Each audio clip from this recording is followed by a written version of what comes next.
Hello student, आज ही download करें Google play से फार्मेसी क्लासेस ऐप को, जिसमें आपको मिलेंगे हैंड रिटन नोट्स। इस हैंड रिटन नोट्स में प्रत्येक टॉपिक को सिंपल लैंग्वेज एवं सुटेबल डायग्राम के द्वारा डिफाइन किया गया है। साथ ही जीपेट के पॉइंट ऑफ व्यू से प्रत्येक टॉपिक में जितने भी इम्पोर्टेंट क्वेश्चन है उसको हैंड रिटन नोट्स में मेंशन किया गया है। तो देर किस बात की, आज ही डाउनलोड करें गूगल प्ले से फार्मेसी क्लासेस ऐप को। आज हम इस वीडियो में पढ़ेंगे कि effect of substitution on acidity of phenol. मतलब कोई भी सब्स्टिट्यूएंट अगर आके फिनॉल रिंग से अटैच हो गया तो फिनॉल की एसिडिटी पर क्या असर पड़ेगा। मतलब ये सब्स्टिट्यूएंट फिनॉल की एसिडिटी को बढ़ाएगा या फिर फिनॉल की एसिडिटी को घटाएगा। इस सब्स्टिट्यूएंट के कारण फिनॉल की एसिडिटी बढ़ेगी या फिर घटेगी, उसके बारे में स्टडी करेंगे। इसके पहले वाले वीडियो में मैंने बताया था कि कैसे फिनॉक्साइड मोर स्टेबल होता है एज कम्पेयर टू फिनॉल। यहाँ पे जो फिनॉल में ऊपर हाइड्रोक्सी ग्रुप है, यहाँ का हाइड्रोजन H+ के रूप में निकलेगा एवं अपना इलेक्ट्रॉन ऑक्सीजन को देके फिनॉक्साइड का फॉर्मेशन करेगा। जैसे ही हम फिनॉल को एक्वस सॉल्यूशन में ऐड करते हैं, ये प्रोसेस होता है, हाइड्रोजन H+ के रूप में निकलता है और अपना इलेक्ट्रॉन ऑक्सीजन को देता है, जिसके कारण फिनॉक्साइड का फॉर्मेशन होता है। फिनॉक्साइड मोर स्टेबल होता है एज कम्पेयर टू फिनॉल। और हम जानते हैं कि ऑक्सीजन पे निगेटिव चार्ज है, मतलब यहाँ पे इलेक्ट्रॉन की डेंसिटी रिच है। ऑक्सीजन इस इलेक्ट्रॉन को बेंजीन रिंग में पुश करेगा, जिसके कारण रेजोनेंस स्टार्ट होगा। क्योंकि हम जानते हैं अगर चार्ज डिस्ट्रीब्यूट हो जाता है तो मॉलिक्यूल स्टेबल होता है, लेकिन वहीं अगर चार्ज स्टेबल रहेगा तो मॉलिक्यूल अनस्टेबल रहेगा। कोई भी मॉलिक्यूल या कोई भी एटम या कोई भी स्पेसीज अपने आप को स्टेबल रखना चाहता है, मतलब अपने ऊपर किसी प्रकार का चार्ज नहीं रखना चाहता। इसलिए ये ऑक्सीजन इस चार्ज मतलब इस इलेक्ट्रॉन को बेंजीन रिंग में पुश करेगा, जिसके कारण ये इलेक्ट्रॉन पूरे बेंजीन रिंग में मूव करेंगे, जिससे रेजोनेंस स्टार्ट होगा और फिनॉक्साइड मोर स्टेबल होगा एज कम्पेयर टू फिनॉल। इसके पहले वाले वीडियो में मैंने बताया था कि कैसे फिनॉक्साइड मोर स्टेबल होता है एज कम्पेयर टू फिनॉल। इसके मैकेनिज्म के द्वारा मैंने बताया था कि फिनॉक्साइड मोर स्टेबल होता है। अगर आपने उस वीडियो को नहीं देखा है तो देखने के लिए यहाँ पे ऑप्शन आ रहा है, इस ऑप्शन को क्लिक करके इस वीडियो को देख सकते हैं। इस रिएक्शन के मैकेनिज्म की मदद से हम समझेंगे कि कौन सा सब्स्टिट्यूएंट अगर फिनॉल से आकर अटैच हुआ तो फिनॉल की एसिडिटी को बढ़ाएगा, या फिर कौन सा सब्स्टिट्यूएंट अगर बेंजीन रिंग से इस फिनॉल के बेंजीन रिंग से आकर अटैच हुआ तो फिनॉल की एसिडिटी को घटाएगा। क्योंकि हम जानते हैं कि एसिड वो सब्सटेंस होते हैं जो इजीली H+ आयन डोनेट कर दें। यहाँ से फिनॉल में ऊपर जो हाइड्रोक्सी ग्रुप है, यहाँ से हाइड्रोजन H+ के रूप में निकलेगा और अपना इलेक्ट्रॉन ऑक्सीजन को देगा, जिससे फिनॉक्साइड का फॉर्मेशन होगा। और ये फिनॉक्साइड मोर स्टेबल होता है एज कम्पेयर टू फिनॉल। जैसे ही हम वाटर में डिप करते हैं फिनॉल को तो ये रिएक्शन होती है। और ये सब्स्टिट्यूएंट दो प्रकार का हो सकता है, इलेक्ट्रॉन विथड्रॉइंग ग्रुप या फिर इलेक्ट्रॉन डोनेटिंग ग्रुप। अगर इस सब्स्टिट्यूएंट के तौर पर इलेक्ट्रॉन विथड्रॉइंग ग्रुप यहाँ पर अटैच है तो वो बेंजीन रिंग से इलेक्ट्रॉन को अपने तरफ खींचेंगे। क्योंकि इलेक्ट्रॉन विथड्रॉइंग ग्रुप ऐसे ग्रुप होते हैं जो बेंजीन रिंग से या फिर किसी भी रिंग से इलेक्ट्रॉन को अपने तरफ खींचते हैं, जैसे NO2, Cl, CN cyanide, CHO aldehyde एवं कार्बोक्सिलिक एसिड। ये जितने भी हैं ये इलेक्ट्रॉन विथड्रॉइंग ग्रुप के एग्जाम्पल है जो बेंजीन रिंग से इलेक्ट्रॉन को अपने तरफ खींचेंगे। तो ये अगर इलेक्ट्रॉन विथड्रॉइंग ग्रुप अगर इस सब्स्टिट्यूएंट के तौर पर यहाँ पे ऐड है तो इस रिएक्शन को फॉरवर्ड डायरेक्शन में ज्यादा करेंगे। क्योंकि यहाँ पे जो हाइड्रोजन निकला था H+ के रूप में और अपना इलेक्ट्रॉन यहाँ पे दे कर गया था ऑक्सीजन के पास, जिसके कारण ऑक्सीजन पे ज्यादा इलेक्ट्रॉन की डेंसिटी रीच हो गई थी। और ये इलेक्ट्रॉन विथड्रॉइंग ग्रुप इस रिंग से इलेक्ट्रॉन को निकालेंगे, जिसके कारण यहाँ पे ऑक्सीजन की डेंसिटी घटेगी, जिसके कारण फिनॉक्साइड मोर स्टेबल होगा। और वहीं बात कर इलेक्ट्रॉन डोनेटिंग ग्रुप का, तो यहाँ पे हाइड्रोजन निकला था तो ऑक्सीजन के पास इलेक्ट्रॉन डोनेट करके गया था, जिसके कारण ऑक्सीजन पर इलेक्ट्रॉन की डेंसिटी रीच है। और ऊपर से ये जितने इलेक्ट्रॉन डोनेटिंग ग्रुप हैं ये अपने इलेक्ट्रॉन को इस बेंजीन रिंग में पुश करते हैं, मतलब इलेक्ट्रॉन की डेंसिटी को और बेंजीन रिंग में डोनेट करते हैं, जिसके कारण ऑक्सीजन पे इलेक्ट्रॉन की डेंसिटी पहले से रिच थी ही और ज्यादा रिच हो गई, जिसके कारण ये फिनॉक्साइड मोर अनस्टेबल होगा।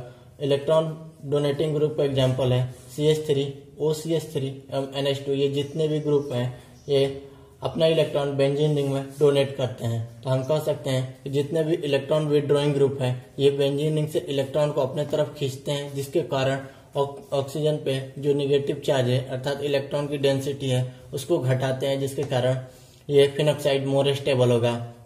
क्योंकि हम जानते हैं कोई भी सब्सटेंस अपने ऊपर चार्ज को या फिर इलेक्ट्रॉन की डेंसिटी को नहीं रखना चाहता है, क्योंकि स्टेबिलिटी उसकी खो जाएगी। कोई भी सब्सटेंस अपने स्टेबिलिटी को बनाए रखने के लिए अपने ऊपर चार्ज को रखना नहीं चाहता। और जितने भी इलेक्ट्रॉन विड्रॉइंग ग्रुप है ये बेंजीन रिंग से इलेक्ट्रॉन को अपने तरफ खींचते हैं, मतलब विड्रॉल कर लेते हैं इस रिंग से, जिसके कारण यहाँ पे इलेक्ट्रॉन की डेंसिटी घटेगी और ये मोर स्टेबल होगा।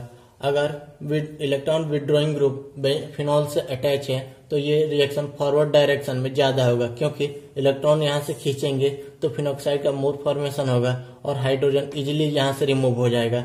यहाँ से हाइड्रोजन इजिली रिमूव हो जाएगा इलेक्ट्रॉन विड्रॉइंग ग्रुप के कारण। लेकिन वही बात करें इलेक्ट्रॉन डोनेटिंग ग्रुप, तो ये अपना इलेक्ट्रॉन और बेंजीन रिंग में डाल रहे हैं, जिसके कारण यहाँ से हाइड्रोजन इजिली रिमूव नहीं होगा। तो हम कह सकते हैं कि इलेक्ट्रॉन डोनेटिंग ग्रुप फिनॉल की एसिडिटी को घटाते हैं, लेकिन वही बात करें इलेक्ट्रॉन विड्रॉइंग ग्रुप ये फिनॉल की एसिडिटी को बढ़ाते हैं। इसी रिएक्शन के मैकेनिज्म की मदद से हम देखेंगे कि कैसे इलेक्ट्रॉन विड्रॉइंग ग्रुप फिनॉल की एसिडिक कैरेक्टर को बढ़ाते हैं। हम जानते हैं कि एसिड वे सब्सटेंस होते हैं जो इजीली H+ आयन को डोनेट कर दे। पारानाइट्रोफिनॉल के केस में जैसे हम पारानाइट्रोफिनॉल को वाटर में ऐड करते हैं, पारानाइट्रोफिनॉक्साइड का फॉर्मेशन होता है। यहाँ पे जो हाइड्रोक्सी ग्रुप अटैच है वहां से हाइड्रोजन H+ के रूप में निकलेगा और अपना इलेक्ट्रॉन ऑक्सीजन को देगा, जिसके कारण पारानाइट्रोफिनॉक्साइड का फॉर्मेशन होगा। ये पारानाइट्रोफिनॉक्साइड मोर स्टेबल है एज कम्पेयर टू पारानाइट्रोफिनॉल। ये जो यहाँ पे ऑक्सीजन पे नेगेटिव चार्ज डेवलप है, ये ऑक्सीजन अपने इस नेगेटिव चार्ज अर्थात इलेक्ट्रॉन की डेंसिटी को बेंजीन रिंग में पुश करेगा, जिसके कारण रेजोनेंस स्टार्ट हो जाएगा। यहाँ पे जो इलेक्ट्रॉन विड्रॉइंग ग्रुप NO2 है वो -m इफेक्ट के द्वारा इलेक्ट्रॉन को बेंजीन से अपने तरफ खींच रहा है, जिसके कारण फिनॉक्साइड की स्टेबिलिटी बढ़ जा रही है। आप देख पा रहे हैं एरो नीचे की तरफ है और NO2 इलेक्ट्रॉन विड्रॉइंग ग्रुप है जो कि -m इफेक्ट शो कर रहा है और इलेक्ट्रॉन को बेंजीन रिंग से खींच रहा है, जिसके कारण ऑक्सीजन पे इलेक्ट्रॉन की डेंसिटी घट रही है और फिनॉक्साइड मोर स्टेबल हो रहा है। हम जानते हैं कि फिनॉक्साइड के अधिकतम 5 रेजोनेटिंग स्ट्रक्चर को ड्रॉ किया जा सकता है, अर्थात पारानाइट्रोफिनॉक्साइड के केस में पारानाइट्रोफिनॉक्साइड के 5 रेजोनेटिंग स्ट्रक्चर को ही ड्रॉ किया जा सकता है, जो कि मैंने यहाँ पे ड्रॉ करके रखा है।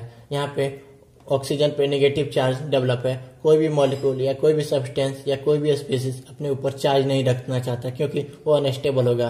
वो सब्सटेंस अपनी स्टेबिलिटी को बनाए रखने के लिए चार्ज को अपने से धक्का दे रहा है, मतलब ऑक्सीजन अपने इलेक्ट्रॉन को या इलेक्ट्रॉन की डेंसिटी को बेंजीन रिंग में डोनेट कर रहा है, जिसके कारण यहाँ पे रेजोनेंस स्टार्ट हो रहा है। जैसे ही ऑक्सीजन इस इलेक्ट्रॉन को बेंजीन रिंग में पुश किया, ऑर्थो एवं पारा पोजीशन पे इलेक्ट्रॉन की डेंसिटी बढ़ी एवं जो NO2 ग्रुप है वो यहाँ पे इलेक्ट्रॉन की डेंसिटी को कम करने में इन्वॉल्व है, जिसके कारण फिनॉक्साइड की स्टेबिलिटी बढ़ जा रही है। आप देख पा रहे होंगे यहाँ पे इलेक्ट्रॉन को अपने तरफ NO2 खींच रहा है, जिसके कारण ऑक्सीजन पे इलेक्ट्रॉन की डेंसिटी घटेगी एवं फिनॉक्साइड मोर स्टेबल होगा। अर्थात हम कह सकते हैं कि जितने भी इलेक्ट्रॉन विड्रॉइंग ग्रुप हैं वो फिनॉक्साइड की स्टेबिलिटी को बढ़ाते हैं, मतलब फिनॉल की एसिडिक कैरेक्टर को बढ़ाएंगे, क्योंकि NO2 जैसे ही इलेक्ट्रॉन को इधर खींचेगा यहाँ पे ऑक्सीजन पे इलेक्ट्रॉन की डेंसिटी कम होगी और फिनॉक्साइड मोर स्टेबल होगा और यहाँ से हाइड्रोजन इजिली रिमूव होगा, क्योंकि NO2 यहाँ से इलेक्ट्रॉन को खींचा तभी यहाँ पे हाइड्रोजन इजिली यहाँ से रिमूव हो पाएगा। तो हम कह सकते हैं कि इलेक्ट्रॉन विड्रॉइंग ग्रुप फिनॉल के एसिडिक कैरेक्टर को बढ़ाते हैं। आइए अब हम एग्जाम्पल के साथ स्टडी करते हैं कि कैसे इलेक्ट्रॉन डोनेटिंग ग्रुप फिनॉल के एसिडिक कैरेक्टर को घटाते हैं। इलेक्ट्रॉन डोनेटिंग ग्रुप का एग्जाम्पल है मिथाइल। मिथाइल फिनॉल के पारा पोजीशन पर अटैच है, इसलिए इसे पाराक्रिसॉल कहते हैं और यहाँ पे एरो ऊपर की तरफ बना है, अर्थात ये जो मिथाइल है ये अपना इलेक्ट्रॉन बेंजीन रिंग में पुश कर रहा है, मतलब अपना इलेक्ट्रॉन बेंजीन रिंग में डोनेट कर रहा है। और हम जानते हैं कि जैसे ही फिनॉल को वाटर में डिजोल्व करते हैं फिनॉक्साइड का फॉर्मेशन होता है, तो इस केस में ये पाराक्रिसॉल है। अगर इसको वाटर में डिजोल्व करेंगे तो पाराक्रिसॉल फिनॉक्साइड का फॉर्मेशन होगा। ये पाराक्रिसॉल फिनॉक्साइड है और हम जानते हैं कि ऑक्सीजन पर नेगेटिव चार्ज डेवलप है, अर्थात जो हाइड्रोजन अपना इलेक्ट्रॉन डोनेट करके गया था वो ऑक्सीजन पे है और कोई भी मॉलिक्यूल अपने पर चार्ज रखना नहीं चाहता, जो अपना इलेक्ट्रॉन बेंजीन रिंग में डोनेट करेगा, जिससे रेजोनेंस स्टार्ट होगा। लेकिन ऑक्सीजन पे पहले से ही इलेक्ट्रॉन की डेंसिटी रिच है और ऊपर से ये जो मिथाइल ग्रुप है अर्थात इलेक्ट्रॉन डोनेटिंग ग्रुप है, ये अपना इलेक्ट्रॉन बेंजीन रिंग में पुश करेगा, जिससे यहाँ पे इलेक्ट्रॉन की डेंसिटी और बढ़ जाएगी और ये अनस्टेबल हो जाएगा। तो जैसे ही अपना इलेक्ट्रॉन इसमें डोनेट करेगा यहाँ से हाइड्रोजन इजिली रिमूव नहीं होगा, जिसके कारण ये रिएक्शन फॉरवर्ड डायरेक्शन में नहीं होगा तो एसिडिक कैरेक्टर शो नहीं कर पाएगा फिनॉल। तो हम कह सकते हैं कि इलेक्ट्रॉन डोनेटिंग ग्रुप फिनॉल के एसिडिक कैरेक्टर को घटा रहे हैं, क्योंकि ये जो इलेक्ट्रॉन जैसे ही अपना डोनेट करेगा ये हाइड्रोजन यहाँ से इजीली रिमूव नहीं होगा, तो ये रिएक्शन फॉरवर्ड डायरेक्शन में नहीं हो पाएगा, और फॉरवर्ड डायरेक्शन में नहीं होगा तो एसिडिक कैरेक्टर शो नहीं करेगा। क्योंकि हम जानते हैं कि कोई भी सब्सटेंस जो हाइड्रोजन आयन को इजीली रिमूव कर दे वो एसिड कहलाता है। यहाँ से जब तक यहाँ से हाइड्रोजन इजीली रिमूव नहीं होगा तो ये एसिडिक कैरेक्टर शो नहीं करेगा, और एसिडिक कैरेक्टर को शो करने के लिए यहाँ से हाइड्रोजन का रिमूवल जरूरी है। तो यहाँ से हाइड्रोजन तभी रिमूव होगा जब यहाँ पे इलेक्ट्रॉन की डेंसिटी कम होगी। ये मिथाइल ग्रुप पहले ही इलेक्ट्रॉन की डेंसिटी को रीच कर दे रहा है, जिसके कारण हाइड्रोजन यहाँ से रिमूव नहीं हो पाएगा इजीली, और फिनॉल अपना एसिडिक कैरेक्टर इजीली शो नहीं कर पाएगा। आप अपने डिस्प्ले पे 4 स्ट्रक्चर देख पा रहे होंगे। इनके एसिडिक कैरेक्टर के बारे में हम स्टडी करेंगे। सबसे पहला है पारा नाइट्रोफिनॉल, सेकंड पारा क्लोरोफिनॉल एवं थर्ड फिनॉल एवं फोर्थ पारा क्रिसॉल। सबसे पहले हम पारा नाइट्रोफिनॉल के बारे में स्टडी करेंगे। पारा नाइट्रोफिनॉल सबसे ज्यादा एसिडिक होता है इन सब में। इसका कारण यह है कि जो NO2 ग्रुप है वो इलेक्ट्रॉन विड्रॉइंग ग्रुप है, जो कि इस बेंजीन रिंग से इलेक्ट्रॉन को अपने तरफ खींचेगा, जिसके कारण यहाँ पे जो फिनॉक्साइड का फॉर्मेशन होगा वो मोस्ट स्टेबल हो जाएगा, क्योंकि फिनॉक्साइड पे जो नेगेटिव चार्ज है अर्थात इलेक्ट्रॉन की डेंसिटी है उसको अपने तरफ खींच लेगा, जिसके कारण पारा नाइट्रोफिनॉल मोस्ट एसिडिक होगा। वहीं बात करें पारा क्लोरोफिनॉल, तो पारा क्लोरोफिनॉल में क्लोरीन भी इलेक्ट्रॉन को अपने तरफ खींचेगा, यह भी इलेक्ट्रॉन विड्रॉइंग ग्रुप है। लेकिन वहीं बात करें पारा नाइट्रोफिनॉल का, तो पारा नाइट्रोफिनॉल में जो NO2 है वो -m इफेक्ट के द्वारा इलेक्ट्रॉन को खींच रहा है। और वहीं बात करें पारा क्लोरोफिनॉल की, तो पारा क्लोरोफिनॉल -I इफेक्ट के द्वारा इलेक्ट्रॉन को बेंजीन रिंग से अपने तरफ खींच रहा है। और हम जानते हैं कि मेजोमेरिक इफेक्ट हमेशा डोमिनेंट रहता है इंडक्टिव इफेक्ट पे। मेजोमेरिक इफेक्ट डिस्टेंस डिपेंडेंट नहीं होता है। लेकिन वही बात करें इंडक्टिव इफेक्ट की, तो इंडक्टिव इफेक्ट डिस्टेंस डिपेंडेंट होता है, अर्थात डिस्टेंस बढ़ने पे इंडक्टिव इफेक्ट का इफेक्ट भी घटता जाता है। लेकिन मेजोमेरिक इफेक्ट डिस्टेंस इंडिपेंडेंट होता है, मतलब दूरी बढ़ेगी तब भी मेजोमेरिक इफेक्ट का इफेक्ट उतना ही रहेगा। इसलिए NO2 मोस्ट एसिडिक है, पारा नाइट्रोफिनॉल मोस्ट एसिडिक है एज कम्पेयर टू पारा क्लोरोफिनॉल। यहाँ पे क्लोरीन -I इफेक्ट के द्वारा बेंजीन रिंग से इलेक्ट्रॉन को खींच रहा है, जिसके कारण फिनॉक्साइड पर जो नेगेटिव चार्ज है अर्थात इलेक्ट्रॉन की डेंसिटी है उसको घटा रहा है, जिससे पारा क्लोरोफिनॉल मोर एसिडिक होगा। वहीं बात करें फिनॉल की, तो फिनॉल भी एसिडिक है एज कम्पेयर टू पारा क्रिसॉल। पारा क्रिसॉल इसे कहते हैं जब मिथाइल ग्रुप बेंजीन फिनॉल से आकर पारा पोजीशन पर अटैच हो जाए तो उसे पारा क्रिसॉल कहेंगे।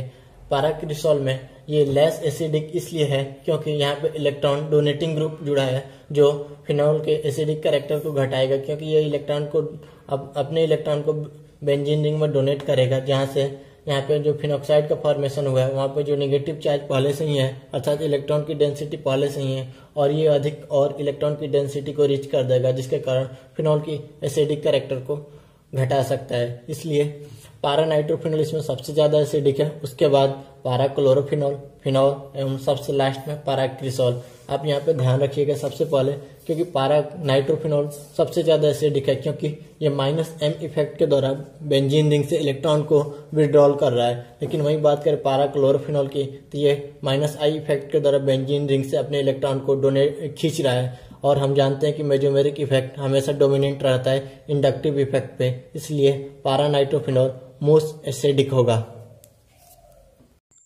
अगर आपने अभी तक फार्मेसी क्लासेस चैनल को सब्सक्राइब नहीं किया है तो चैनल को सब्सक्राइब करने के लिए चैनल के लोगो को क्लिक करें एवं चैनल को सब्सक्राइब कर लें। साथ ही बेल आइकन को प्रेस करके ऑल का ऑप्शन सेलेक्ट कर लें, जिससे हमारा नया वीडियो सबसे पहले आप तक पहुंचे।